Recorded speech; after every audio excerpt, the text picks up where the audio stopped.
I thought I knew exactly who I was. I was Alana, the girl who had a stable life, a steady job, and a 3-year relationship with a man named Kevin who was, by all accounts, perfect for me.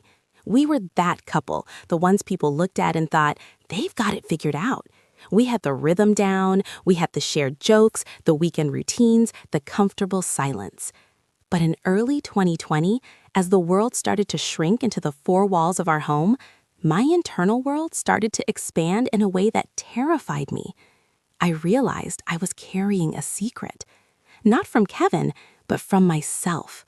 I had been suppressing my bisexuality for years, burying it under the weight of societal expectations and the ease of a monogamous, heteronormative life. The realization didn't hit me like a lightning bolt. It was more like a slow, rising tide. I would watch movies and find myself staring at the leading lady longer than the leading man. I would scroll through social media and feel a pang of longing that I couldn't quite name. It wasn't that I didn't love Kevin. I adored him. But there was a part of my soul that felt like a room I wasn't allowed to enter. I felt like I was living half a life, and the guilt was eating me alive. How do you tell the man you're building a future with that you're craving something he can't give you? How do you say, I love you, but I need to know what it's like to love a woman? For weeks, I stayed silent. I would lie awake at night, listening to Kevin's steady breathing, wondering if the truth would destroy us. I imagined him leaving. I imagined the looks on our families' faces. I imagined being alone. But the pressure became unbearable. One evening, the air in our living room felt heavy, charged with everything I wasn't saying. Kevin looked over at me, his eyes soft and intuitive, and asked the question that broke the dam. Alana, what's going on? You haven't been here lately. I took a breath, my heart hammering against my ribs like a trapped bird. I didn't want to leave him. I didn't want to lose the life we had built. So I did something radical. I didn't ask for a breakup. I asked for an expansion. I think I'm bisexual, I whispered, the words feeling heavy and foreign in the air. And I don't want to leave you, but I don't want to wonder what if for the rest of my life. What if we looked for someone together? The silence that followed felt like it lasted a century. I expected anger. I expected confusion. Instead, Kevin just looked at me. He didn't recoil. He didn't judge. He saw the desperation in my eyes, and in a move that I now realize was the ultimate act of love, he chose to step into the unknown with me. We decided right then that we would try a one-off sexual experiment. That was the phrase we used to make it feel safe. It was supposed to be a contained experiment, a way for me to satisfy my curiosity, a shared adventure for the two of us, and then we'd go back to our normal life. We had no idea that normal was about to be permanently deleted from our vocabulary. We downloaded a dating app, feeling like 2 kids playing with fire. We were the couple looking for a third, a dynamic I would later learn is often criticized in the community, but at the time, we were just 2 people trying to navigate a new map without a compass. We swiped through profiles feeling awkward and out of place until we saw her. Her name was Megan. She had this radiant smile and an energy that jumped off the screen. But there was a catch. She was married. At the time, Megan was in her own complicated situation, living a life that didn't quite fit her either. We started chatting, and what was supposed to be a casual swipe and meet quickly turned into something much more intense. Because of the 2020 lockdowns, we couldn't just grab a drink. We had to talk. We had to FaceTime. We had to build a connection through screens. For weeks, the 3 of us became an island. We shared our deepest fears, our childhood stories, and our hopes for the future. The sexual experiment was already being overshadowed by a profound emotional intimacy that none of us had planned for. I remember the first time we finally met in person. The tension was so thick you could have cut it with a knife. I was a nervous wreck. This was my first time ever being with a woman, and the stakes felt impossibly high. What if I didn't actually like it? What if Kevin liked her more than me? What if she didn't like us? We drove to meet her, my hands shaking on the steering wheel. When she walked toward us, she wasn't just a profile picture anymore. She was real, she was confident, and she seemed to see right through my nerves. That first encounter was a blur of adrenaline and discovery. Megan was patient and guiding, sensing my hesitation and making sure I felt safe every step of the way. It was everything I had imagined and more, but it was also terrifying because as I looked at her and then looked at Kevin, I realized that the one-off plan was a lie we had told ourselves to keep from getting scared. There was a spark between the three of us that felt ancient and undeniable. The drive home that night was quiet, but not the comfortable quiet we were used to. It was the quiet of two people who had just walked through a door and realized it had locked behind them. Kevin was staring out the window, and I was gripping the wheel, both of us processing the fact that we weren't just a couple anymore. Not really. We had let someone else into our sanctuary, and she had left her mark. Over the next few weeks, the casual meetings became frequent. Megan lived 2 hours away, but those drives felt like nothing. We were addicted to the energy of the three of us together. But as the physical connection deepened, so did the complications. Megan was going through a divorce with her wife, a process that was messy and painful. She was untethering herself from one life just as she was becoming intertwined with ours. I started to notice things, small moments that made my heart ache. The way Kevin would light up when her name popped up on his phone, the way Megan would check in on me during the day just to see how I was feeling. It wasn't just about sex. It was about support. It was about a different kind of companionship that I hadn't known was possible. But with that beauty came a crushing sense of uncertainty. We were three people standing on a precipice. One night, after Megan had gone home, Kevin and I sat on our couch, the TV humming in the background. "We're in trouble, aren't we?" I asked, my voice barely a whisper. Kevin looked at me, his expression a mix of awe and fear. "I think we're falling in love with her, Alana. Both of us." That admission changed everything. We were no longer exploring my bisexuality. We were exploring a fundamental shift in how we viewed love and commitment. We were talking about a triad, a throuple, a word that at the time felt like it belonged in a tabloid or a fringe documentary, not in our suburban life. We started wondering, could this actually work? Could three people really share a life without someone being the odd one out? If you're sitting there thinking this sounds like a recipe for disaster, you're not alone. I thought the same thing. I was waiting for the jealousy to consume me. I was waiting for the moment Kevin and Megan decided they didn't need me, or for Megan to realize she was better off alone. Every day was a tightrope walk between euphoria and total anxiety. We were rewriting the rules of our lives in real time, with no examples to follow and a mounting pile of questions. And then the bombshell dropped. Megan finished her divorce, and suddenly there were no more barriers. She was free, and she wanted us.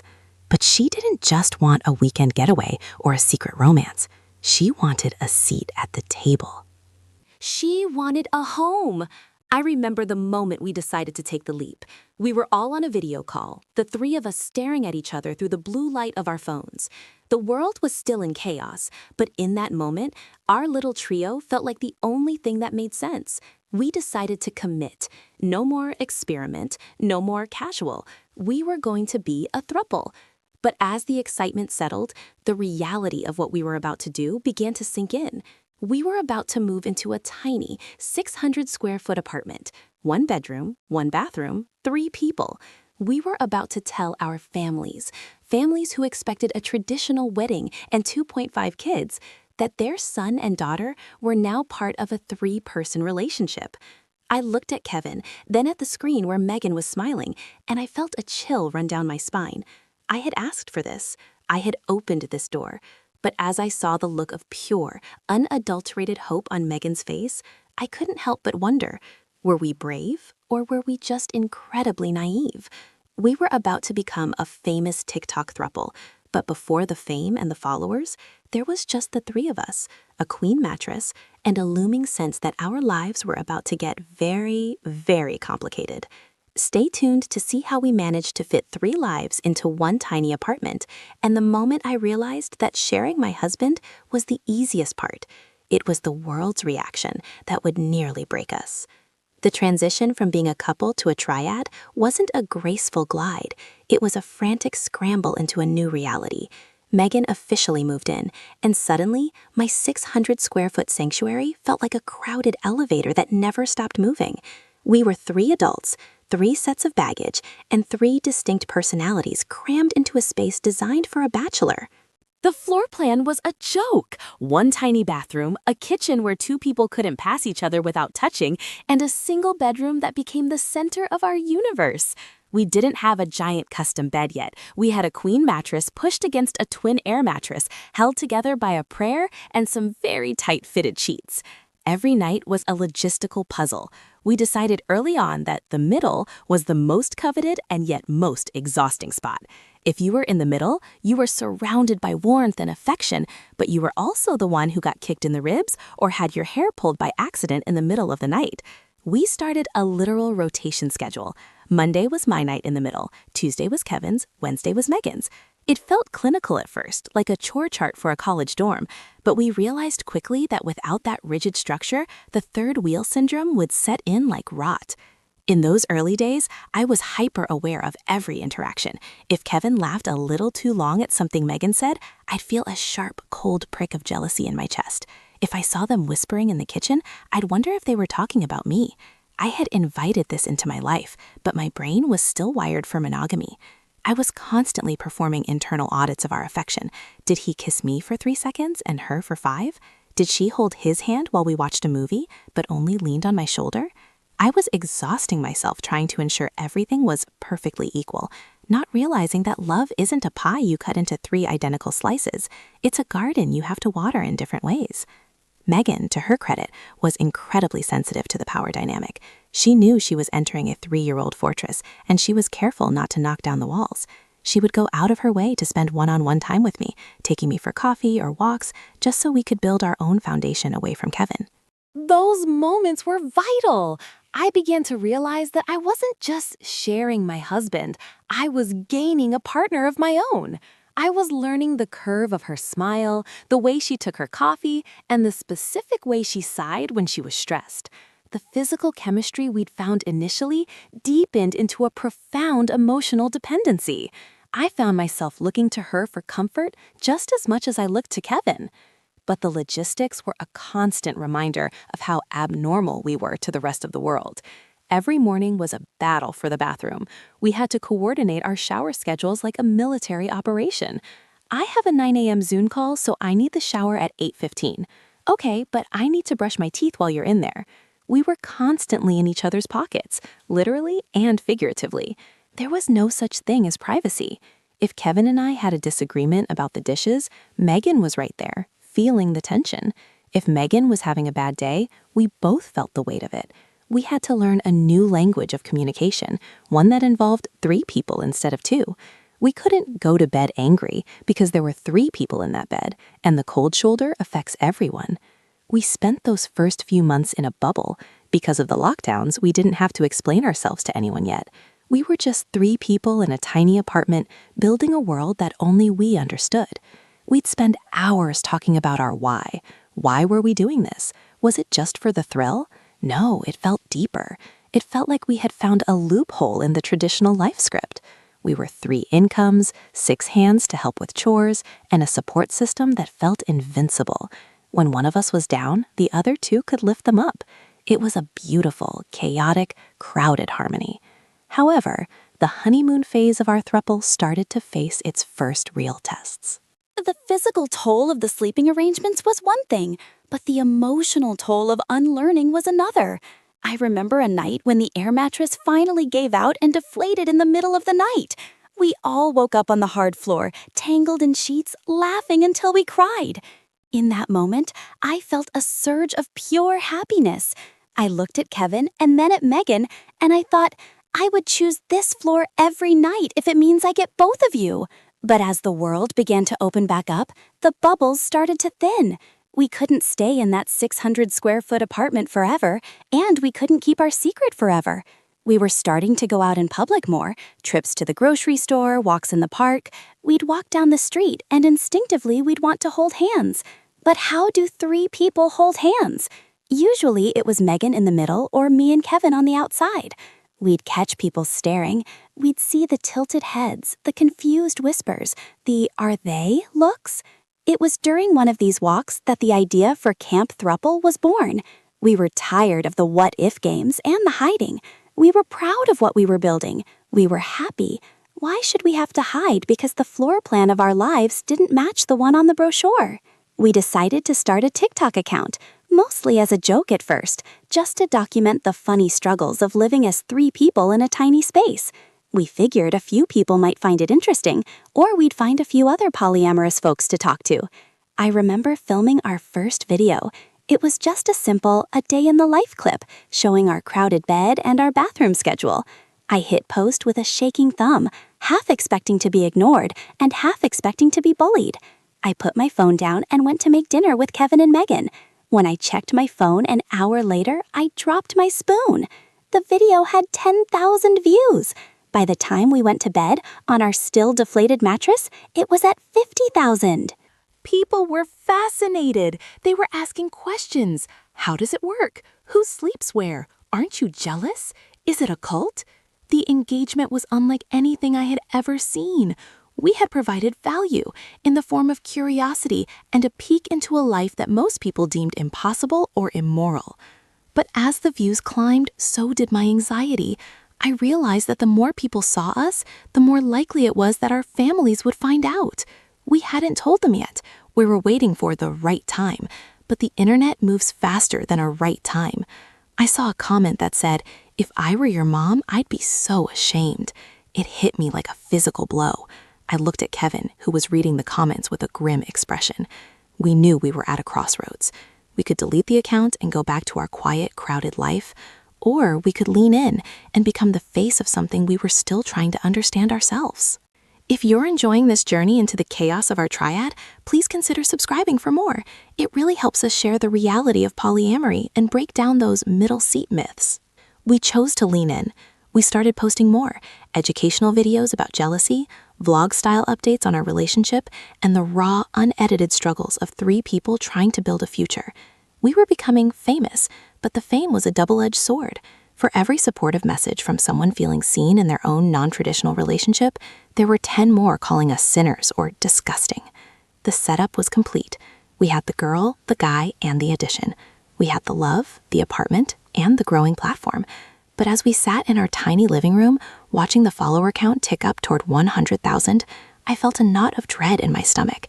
We were about to go from a private secret to a public spectacle, and I knew that once we stepped into that spotlight, there would be no going back. The real escalation wasn't the sleeping arrangements or the bathroom schedule. It was the realization that our love was about to become a battleground for everyone else's opinions. And the first person to draw blood wouldn't be a stranger on the internet. It would be someone we shared Sunday dinners with.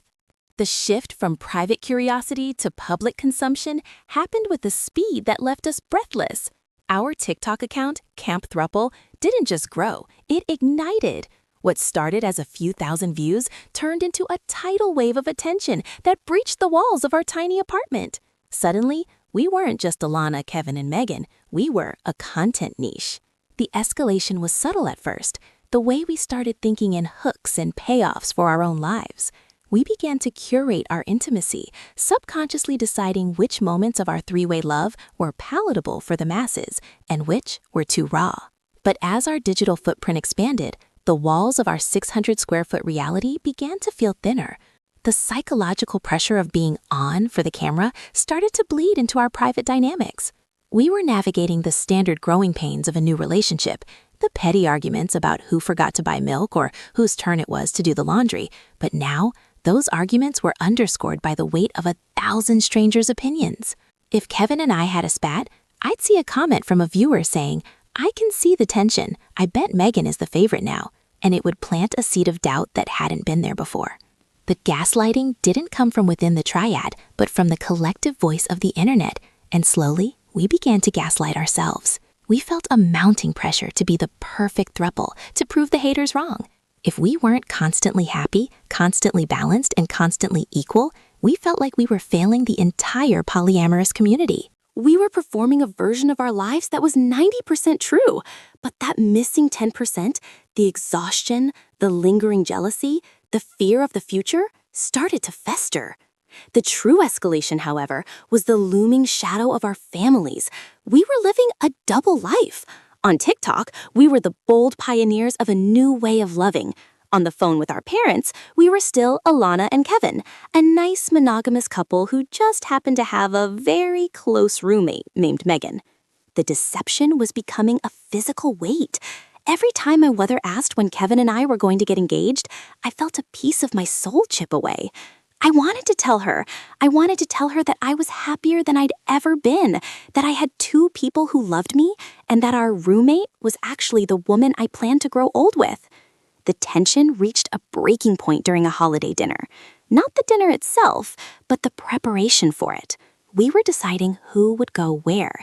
In a throuple, holidays are a nightmare of logistics. Does Megan go to her family alone? Do we all go together and come out? Or do we split up and pretend to be people we aren't? The stress of the lie began to erode our patience. For the first time, the middle spot in the bed didn't feel like a place of affection. It felt like a DMZ. I remember a specific argument in our tiny kitchen. The air was thick with the smell of burnt coffee and resentment. "We can't keep doing this," Megan said, her voice trembling.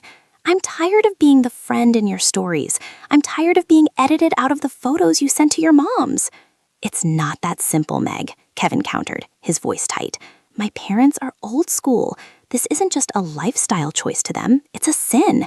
If we tell them, we might lose them." "So what?" she snapped. "You'd rather lose me? Or you'd rather keep me hidden like a dirty secret while you cash in on our life on the internet?" That was the sting.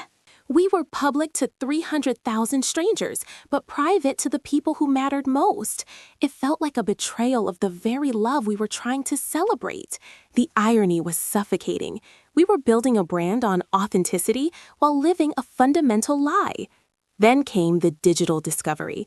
It wasn't a hidden message or a secret affair. It was the algorithm.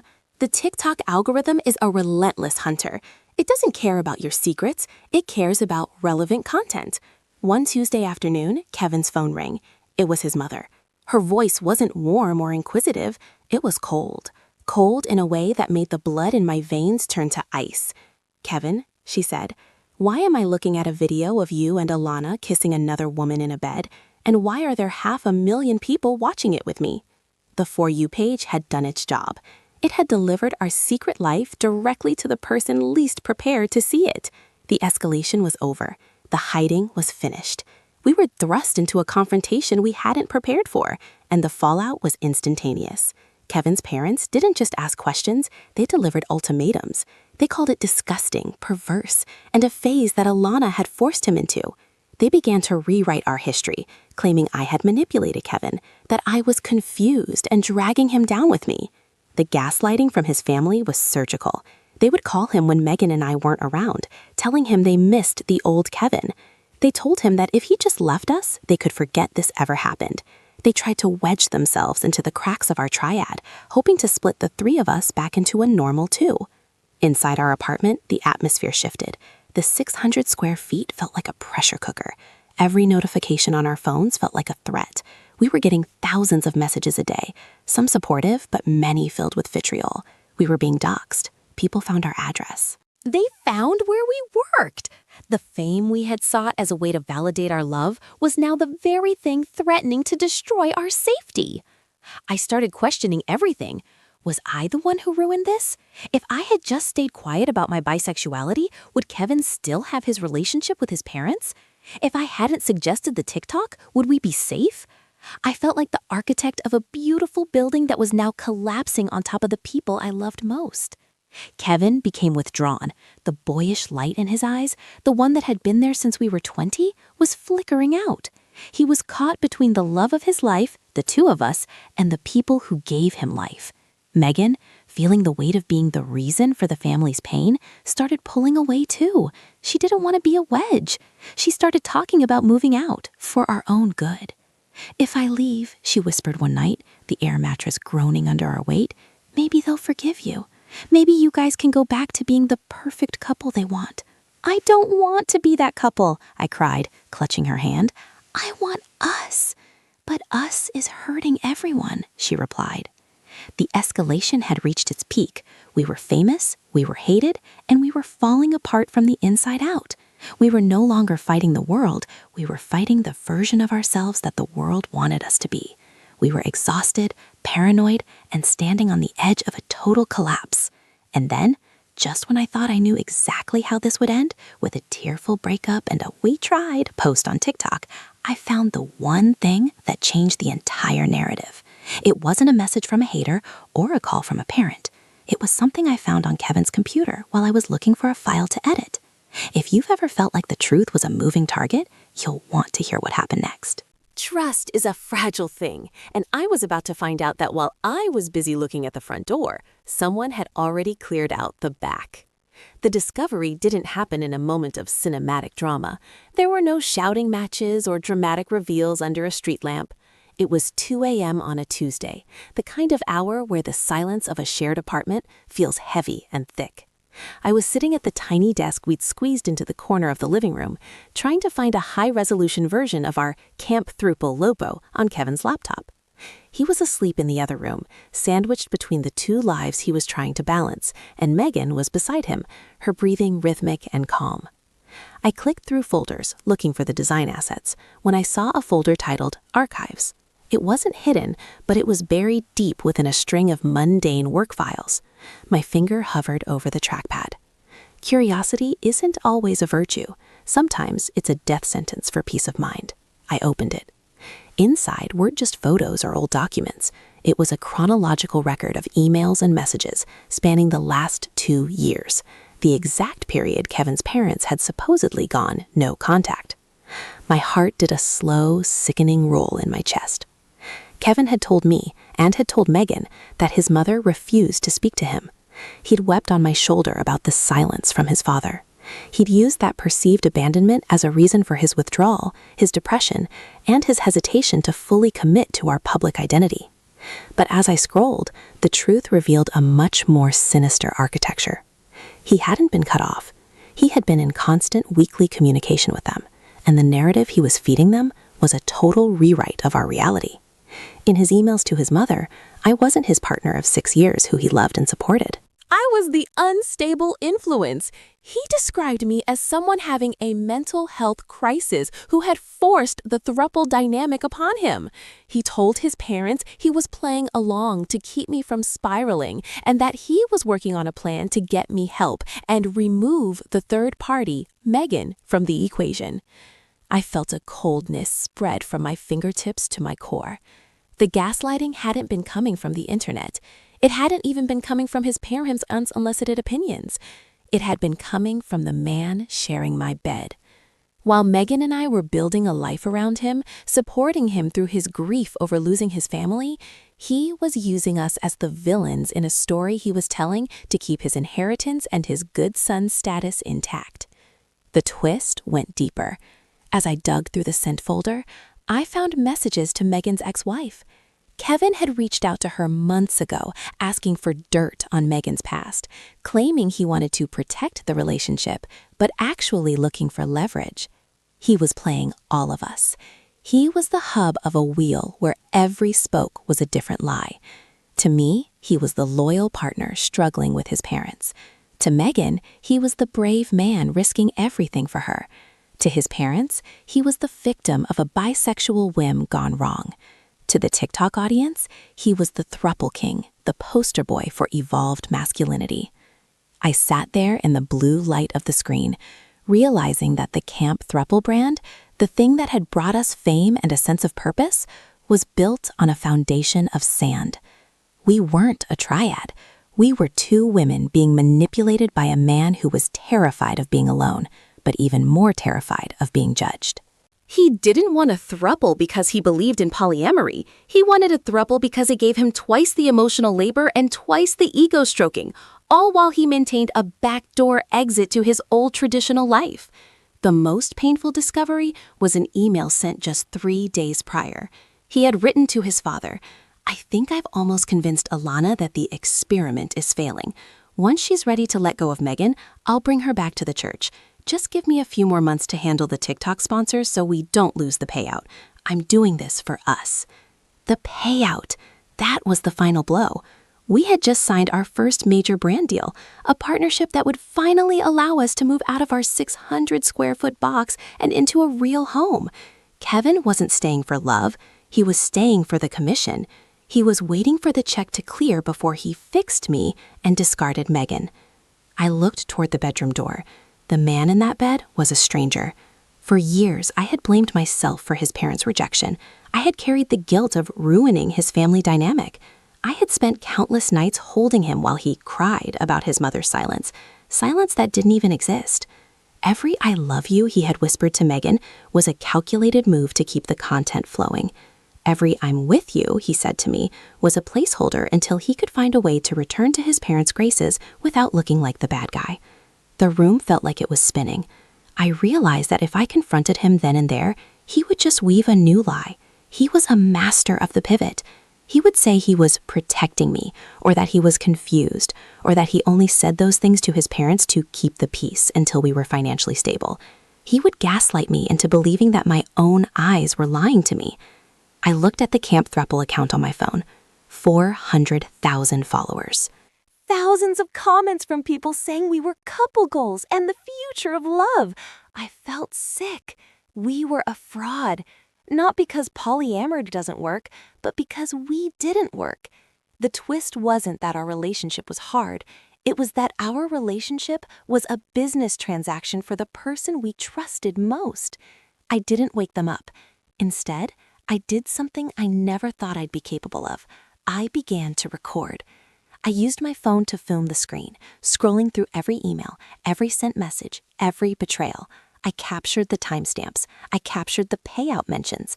I captured the way he spoke about Megan, referring to her as the help in one particularly nasty exchange with his brother. As I finished, the sun began to peek through the blinds of our tiny apartment. The middle spot in that bed was about to become very, very empty. I realized that the only way to end this wasn't a private breakup. In a life lived for the public, the only resolution is a public truth. Kevin had built a cage out of our lives and decorated it with likes and shares. It was time to tear the whole thing down. If you've ever wondered what happens when the perfect life you see on screen hits a wall of reality, you're about to find out. I had the evidence. I had the platform. And for the first time in my life, I wasn't afraid of what his parents or the world would think of me. The confrontation didn't happen in the tiny apartment. I waited. I moved with a cold, analytical precision that surprised even me. I spent the next 48 hours acting. I shared the morning coffee, I participated in the rotation of the bed, and I even filmed one last TikTok transition video, smiling for the camera while my skin crawled. I needed the brand deal payout to hit our shared business account first. I needed to ensure that Megan and I had the financial means to walk away from the cage Kevin had built. The moment the notification "deposit confirmed" flashed on my phone, the mask didn't just slip, it shattered. I called a family meeting in our living room. Kevin sat on the sofa, looking relaxed, probably thinking we were going to discuss our upcoming move to Colorado. Megan sat next to him, looking tired, her eyes still holding that flicker of third-wheel anxiety she could never quite shake. I stood in front of them, holding my laptop. I didn't start with a question. I started with a projection. I synced the laptop to our TV and played the screen recording I'd made of Kevin's archives folder. The silence that followed was deafening. Kevin's face went through a terrifying transformation, from confusion to realization and finally to a frantic, ugly panic. He watched his own words to his mother crawl across the screen. "I'm just playing along. She's unstable. I'll remove the third party soon." He watched his emails to Megan's ex-wife. He watched his calculated plan to return to the church once the TikTok money was secure. "Alana, I can explain," he started, his voice cracking. The gaslighting began instantly. "I was doing that for us. My parents were going to cut me out of the will. I had to tell them what they wanted to hear so we could have a future. I was protecting you. You know how judgmental they are." "Protecting me?" I asked, my voice dangerously calm. "By telling them I was having a mental breakdown? By calling Megan the help? By planning to discard us the moment the check cleared?" Megan was shaking. She looked at Kevin as if he were a ghost. "You told me you were fighting for me," she whispered. "You told me I was the best thing that ever happened to you." Kevin turned to her, his hands out as if to catch a falling glass. "I was. Megan, those emails, they were just a performance. It was a strategy." "A strategy that involved systematically undermining our sanity?" I countered. "No, you weren't protecting us. You were hedging your bets." You wanted the famous Throuple fame and the good son inheritance, and you didn't care who you had to crush to keep both. Then came the final move. I didn't just confront him privately. I had already drafted the post. I looked Kevin in the eye and showed him my phone. I've already transferred my share and Megan's share of the brand deal to a separate account. And this, I pointed to the screen, where a 10-minute exposed video was ready to be uploaded to our 400,000 followers. This goes live in 5 minutes. Kevin lunged for the phone, his face contorted in a way I'd never seen. He wasn't the sweet, supportive boyfriend anymore. He was a man watching his empire of lies burn. "You'll ruin everything," he screamed. "The sponsors will sue us. We'll lose the house in Colorado. You're destroying our lives." "No, Kevin," I said, stepping back. "I'm destroying your lie. Megan and I are leaving. You can explain this to your followers, and you can explain it to your parents. I wonder which version of the truth they'll prefer." We had bags packed in the car already. We had been moving things out in trash bags for 2 days under the guise of decluttering for the move. Megan and I walked out of that 600-square-foot apartment without looking back. As we drove away, I hit post. The fallout was nuclear. The Camp Throuple community erupted. The evidence was undeniable. The timestamps, the emails, the raw betrayal. Kevin tried to post a rebuttal video, crying and claiming he was the victim of a bitter ex, but the internet had seen the receipts. The sponsors pulled out within hours. His parents, seeing the public scandal, officially disowned him anyway, not for being polyamorous, but for being a public embarrassment. He ended up with nothing, no partners, no fame, and no inheritance. Years have passed since that night. Megan and I didn't stay together as a couple. The trauma of what Kevin did was too deeply woven into our romantic connection. But we stayed as friends, sisters in a war that only we understood. I eventually moved to Colorado on my own terms. I live in a house with plenty of bathrooms and a bed that I don't have to share with anyone unless I want to.